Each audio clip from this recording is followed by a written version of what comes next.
What is burnout? Burnout for teachers really is it is a feeling of being tired, of being overburdened, of not being afforded the dignity that we thought would come with the job.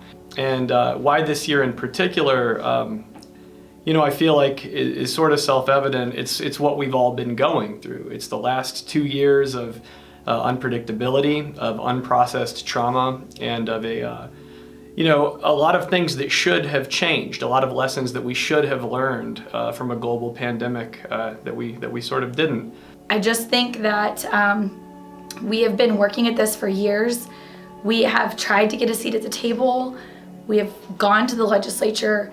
We have, organized. We've done all these things. We've unionized. We've taken all these steps over the last 5 years to try to make things better. And COVID, I think, made us realize in the middle of that, if you're not happy with something, that it's time to do something about it. I think that teacher burnout has increased because we had such a large number of things already added on to what we were already being asked to do. A lot of the stuff that we had to set up at home, to get it in time to actually teach, like a camera, a webcam, whatever. There was no way with a purchase order I was gonna be able to get that in time. I wanted to make sure my kids were taken care of. I spend my own money. Famously, we're lucky here in Fayette County, but in a lot of Kentucky, where the school system's the biggest employer, this profession famously is not compensated that well, given the fact that most of us have higher degrees, that most of us are experts in our fields, and that this is a profession and should be regarded as such.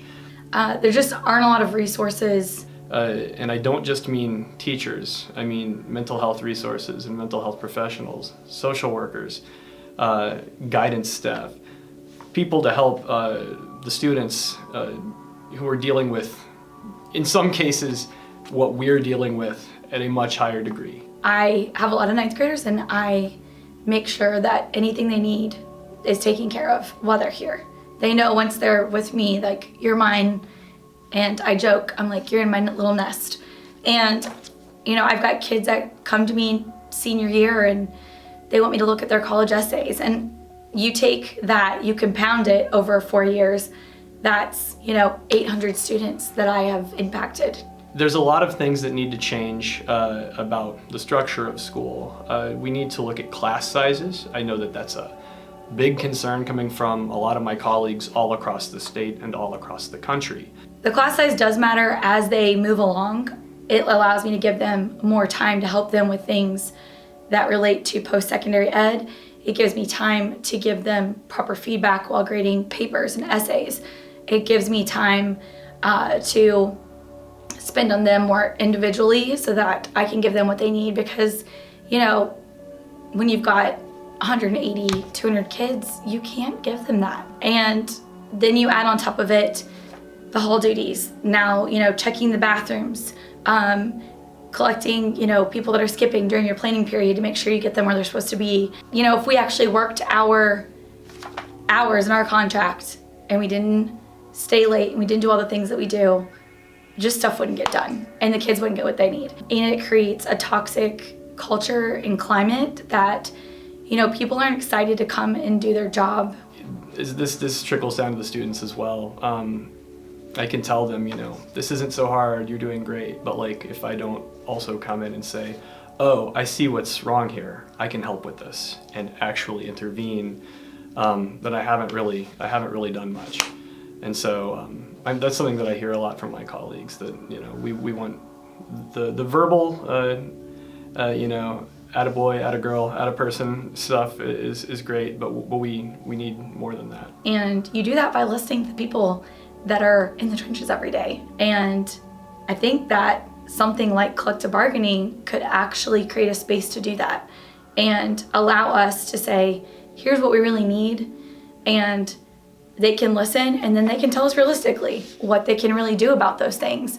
And I almost hate the word collective bargaining because I feel like the word union or collective bargaining has been turned into, it's been weaponized and villainized, and I don't think that sitting down at the table and talking about where we can do better is a problem. And I don't expect to love coming and doing my job every day. I don't think any job that exists, but I do truly love my job, and I love doing what I do, and I love watching these kids grow up and leave and do amazing things. And when you have a positive culture and climate, because of that trust, because of that communication, I think that the sky's the limit in what we really could be doing here with these kids. I'm not, if you have teachers that essentially are showing up to work every day without, the necessities that we need and the pay that we deserve for doing this job, and you think that we're just whiny, come sub for a day. Come do a school visit. Come see what we do every day. You can only run on fumes for so long before you run out of gas, right? Like, you can only do something that you realize is hurting your mental health and your physical health for so long before you're like, I'm just not gonna do this anymore. I'm not willing or able to do something that is hurting me and hurting other people.